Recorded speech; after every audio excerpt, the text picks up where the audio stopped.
శుక్లాం బ్రహ్మవిచారసారపరమామాద్యాం జగద్వ్యాపినీం వీణాపుస్తకధారిణీమభయదాం జాడ్యాన్ధకారాపహాం హస్తే స్ఫాటికమాలికాం విదధతీం పద్మాసనే సంస్థితాం వందే తాం పరమేశ్వరీం భగవతీం బుద్ధిప్రదాం శారదాం. శ్రీ మహాగణాధిపతయే నమః. శ్రీ మహాసరస్వత్యై నమః. శ్రీ గురుభ్యో నమః. 2025 సంవత్సరము ఫిబ్రవరి మాసంలో కుంభరాశిలో జన్మించినటువంటి వారికి, అంటే కుంభరాశి జాతకులకు ఈ గోచార ఫలితాలు ఎలా ఉన్నాయో తెలుసుకుందాం. ముఖ్యంగా ఈ ఫిబ్రవరి మాసంలో కుంభరాశి జాతకులకు సూర్యుడు ద్వాదశ జన్మస్థానాలలో సంచరిస్తున్నాడు, ప్రతికూలంగా ఉన్నాడు. కుజుడు పంచమ స్థానంలో ప్రతికూలంగా సంచరిస్తున్నాడు. బుధుడు ద్వాదశ జన్మస్థానాలలో అనుకూలంగా సంచరిస్తున్నాడు. గురువు అర్ధాష్టమ స్థానంలో ప్రతికూలంగా సంచరిస్తున్నాడు. శుక్రుడు ద్వితీయ స్థానంలో అనుకూలంగా సంచరిస్తున్నాడు. శనైశ్వరుడు జన్మస్థానంలో ప్రతికూలంగా సంచరిస్తున్నాడు.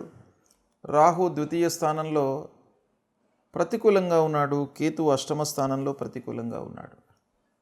ఈ విధంగా ముఖ్యమైనటువంటి గ్రహాలు ఈ స్థానాలలో సంచరిస్తున్నాయి.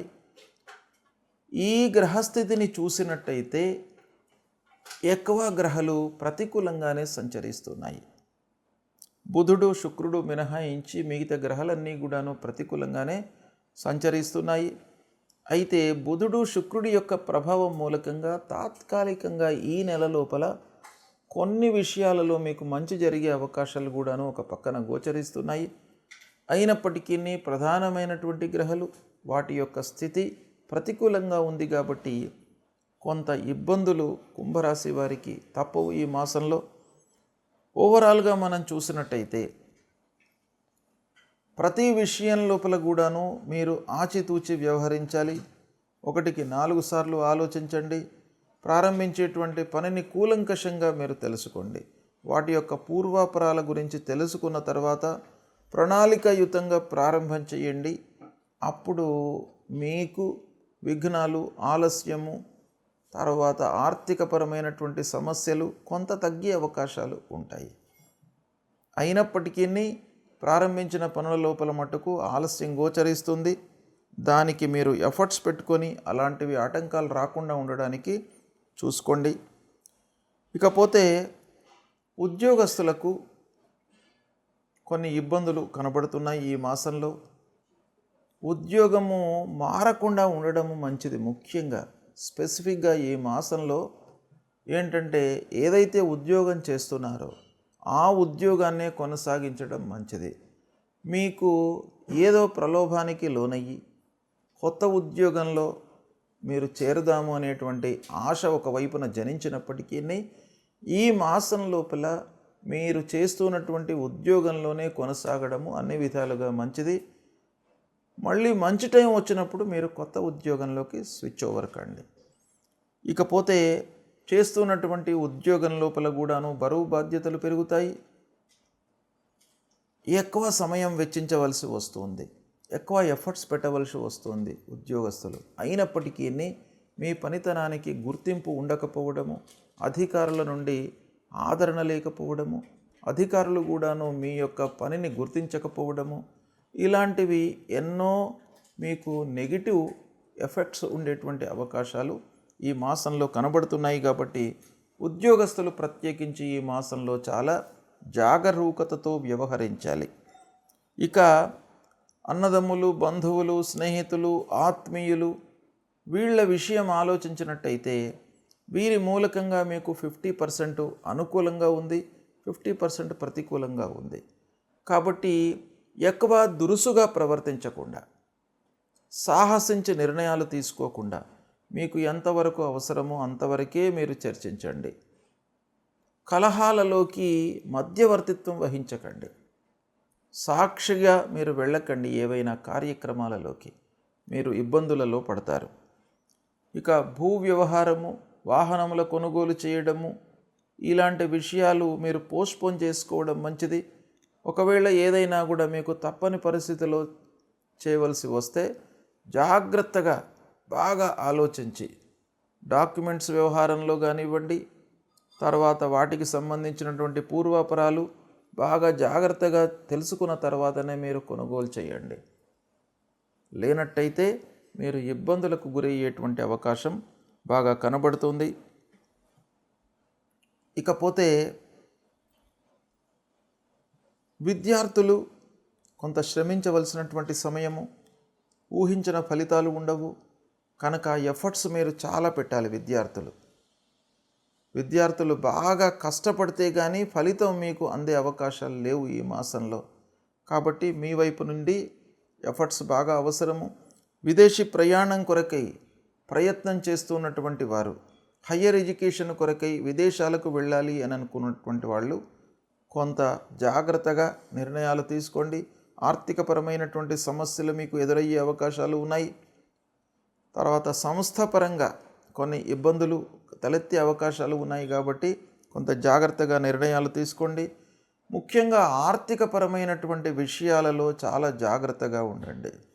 ఖర్చు రాబడిని బేరీజు వేసుకొని మీరు పనులు చేసినట్టయితే కొంతవరకు నష్టాన్ని తగ్గించుకునే అవకాశం కనబడుతుంది.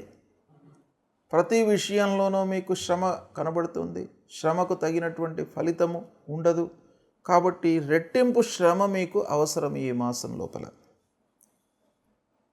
ఇక కుటుంబ వ్యవహారము, ప్రయాణాలు, ఈ విషయం ఆలోచించినట్టయితే కొన్ని ఇబ్బందులు కనబడుతున్నాయి కనుక అనవసరమైనటువంటి ప్రయాణాలను, అనవసరమైనటువంటి చర్చలను పక్కన పెట్టండి.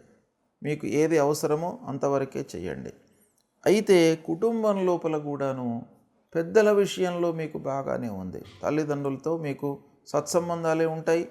వారి యొక్క అనుకూలమైనటువంటి సలహాలను మీకు ఇంప్లిమెంట్ చేయడం మూలకంగా మంచి ఫలితాలే కలుగుతాయి. సంగీత, సాహిత్య, సినిమా రంగాలలో ఉన్నటువంటి వారికి మట్టుకు ఈ మాసం కొంత అనుకూలంగానే ఉంది. కొత్త అవకాశాలు అందుతాయి. ఇక ముఖ్యంగా వైద్య వృత్తిలో ఉన్నటువంటి వారికి, న్యాయవాద వృత్తిలో ఉన్నటువంటి వారికి తాత్కాలికంగా ఈ ఫిబ్రవరి మాసం బాగా కలిసి వస్తుంది కనుక ఈ ఫిబ్రవరి మాసంలో మీకు మంచి పేరు, గౌరవ మర్యాదలు, సంఘం లోపల కూడాను ఒక స్థాయి పొందేటువంటి అవకాశాలు బాగా కనబడుతున్నాయి. కోర్టు వ్యవహారాలు మీకు అనుకూలంగా ఉంటాయి. చేతిలో ఉన్నటువంటి వ్యాపారానికి ఇబ్బంది లేదు. కొత్త వ్యాపారం మటుకు ప్రారంభించకండి. ఇలాంటి ఫలితాలు కుంభరాశి వారికి ఈ మాసంలో ఉన్నాయి. అయితే ప్రతికూల ఫలితాలే ఒక పక్కన ఎక్కువగా కనబడుతున్నాయి కనుక మీరు జాగ్రత్తగా నిర్ణయాలు తీసుకున్నట్టయితే కొన్ని నెగిటివ్స్ను అధిగమించేటువంటి అవకాశాలు ఉన్నాయి. ఇక ఏ గ్రహాలు మనకు ప్రతికూలమైనటువంటి ఫలితాలు ఇస్తున్నాయి అనే విషయాన్ని ఆలోచించినట్టయితే అర్ధాష్టమ స్థానంలో గురువు, కాబట్టి గురువు యొక్క అనుగ్రహం మీకు కావాలి. మాతాపితృవులు ప్రథమ గురువులు గనక వారిని ప్రతినిత్యం కూడాను మీరు సేవించండి. పొద్దున లేవగానే వారికి పాదాభివందనం చేయండి. వారి యొక్క బాగోగులను తెలుసుకోండి. వారికి సపర్యలు చేయండి. తద్వారా మీకు ఆ గురువు యొక్క అనుగ్రహం లభిస్తుంది. శనీశ్వరుడు జన్మస్థానంలో సంచరిస్తున్నాడు. మనకు సందిగ్ధమైనటువంటి వాతావరణం, అస్థిరమైనటువంటి వాతావరణాన్ని ఇస్తాడు. అంటే నిర్ణయము తీసుకోవడం లోపల, డిసిషన్ మేకింగ్ లోపల మీకు ప్రాబ్లమ్స్ కలిగేటువంటి అవకాశం ఉంటుంది.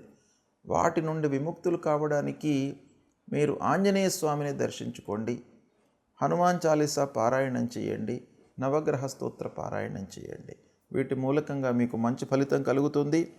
రాహుకేతువుల విషయమై అమ్మవారిని సందర్శించుకోండి. ఈ పరిహారాలు చేసుకున్నట్టయితే మీకు దుష్ప్రభావము తగ్గి శుభ ఫలితాలు కలిగేటువంటి అవకాశాలు ఉంటాయి. ఈ ఫిబ్రవరి మాసంలో ముఖ్యమైనటువంటి పండుగలు వస్తున్నాయి. ఫిబ్రవరి మాసము 30వ తారీఖు నుండి మాఘమాసం స్టార్ట్ అవుతుంది. అంటే 30 జనవరి నుండి మాఘమాసం ప్రారంభమవుతుంది. ఈ మాఘమాసం లోపల మనకు అత్యంతమైన పవిత్రమైనటువంటి పండుగలు వస్తున్నాయి. అందులో మొట్టమొదటిది వసంత పంచమి. 2వ తారీఖు నాడు వసంత పంచమి ఆదివారం ఉదయం 10 నుండి మళ్ళీ తెల్లవారితే సోమవారం నాడు 7 గంటల వరకు పంచమి వ్యాపించి ఉన్నది. ఈ వసంత పంచమి అనేటువంటిది చాలా ముఖ్యమైనటువంటిది. సరస్వతి అమ్మవారు ఉద్భవించినటువంటి రోజుగా మన పురాణాలు చెప్తున్నాయి.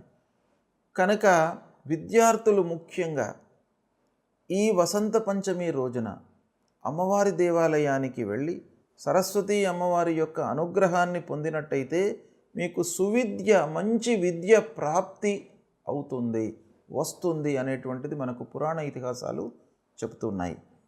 కనుక ముఖ్యంగా విద్యార్థుల కొరకు ఈ వసంత పంచమి. ఇక వ్యాపారులకు కూడాను వసంత పంచమి యొక్క ప్రాధాన్యత బాగా ఉంది. ఈ వసంత పంచమి రోజున ఎవరైతే వ్యాపారాన్ని ప్రారంభిస్తారో గ్రహస్థితికి సంబంధం లేకుండా ఆ వ్యాపారము నిర్విఘ్నంగా కొనసాగుతుంది, లాభదాయకంగా ఉంటుంది. 4 డబ్బులు ఆ వ్యాపారంలో మీరు గడించేటువంటి అవకాశాలు ఉంటాయి.